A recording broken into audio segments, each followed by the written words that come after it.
Μας και πιάσουμε κανένα λούτσο τώρα που είναι νωρίς.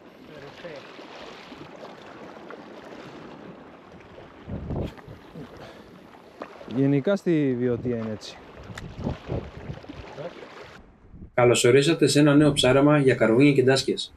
Αλλά να ξέρετε, η τύχη σήμερα ήταν όλη με τον Άλεξ. Αν το ψάρι είχε να διαλέξει, θα έλεγε μόνο Άλεξ.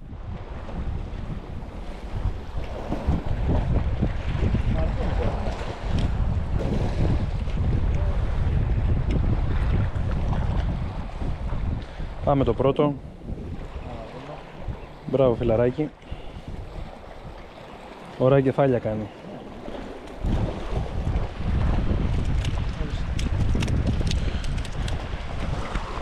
Πήγα από στο έξω, ωριακά. Πήγε.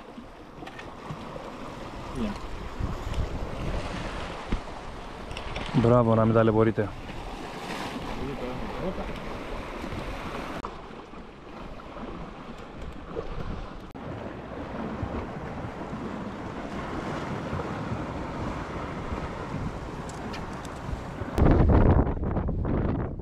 Με το πέρασμα της ώρας, οι συνθήκες άρχισαν να δυσκολεύουν.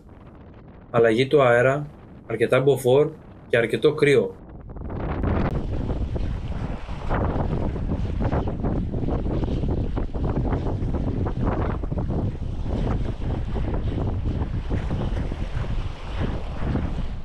Τα δύο χαμένα ψάρια και ο αέρας που μας παίρνει και μας σηκώνει δείχνουν ότι η σημερινή μέρα δεν είναι το μέρος μου. Και σαν να μην έφταναν όλα αυτά, το τρίτο ψάρι αποφάσισε να φύγει μέσα από τα πόδια μου. Τουλάχιστον έχω καλή δικαιολογία για να ξαναβγώ σύντομα για ψάρεμα. Όχι! Όχι! Κυνηγός! Εδώ μπροστά! Όχι! Ναι!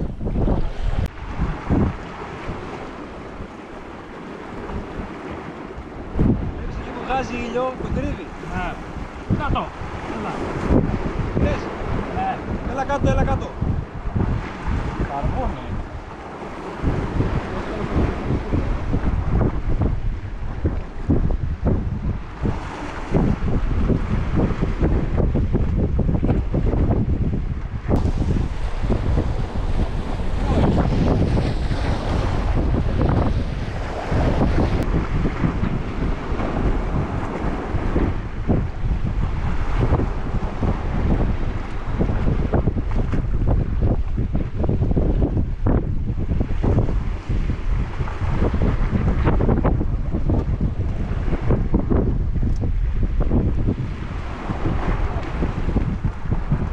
Μπράβο φιλαράκι.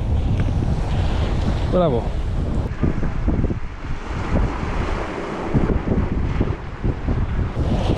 Σήμερα είναι η μέρα σου.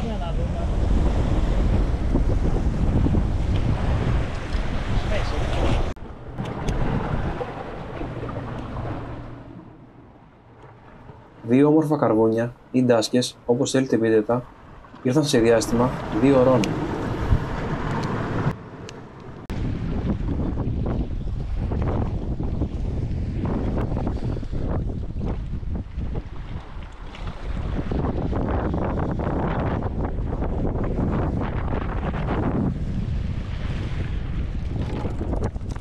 Μπράβο ρε μάγκα. Άνοιξε pick-up.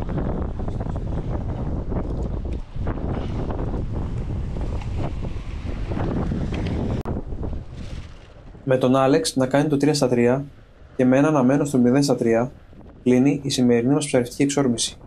Όμως, όπως πάντα, πριν φύγουμε, φροντίζουμε να καθαρίσουμε τα ψάρια επιτόπου στη θάλασσα. Έτσι, εξασφαλίζουμε τη μέγιστη φρεσκάδα και γλιτώνουμε τη διαδικασία στο σπίτι, ειδικά μετά από ένα κουραστικό ταξίδι επιστροφής 2,5 ωρών. Σας εύχομαι καλά ψαρέματα και τα λέμε πολύ σύντομα σε μια νέα εξόρμηση. Μείνετε συντονισμένοι.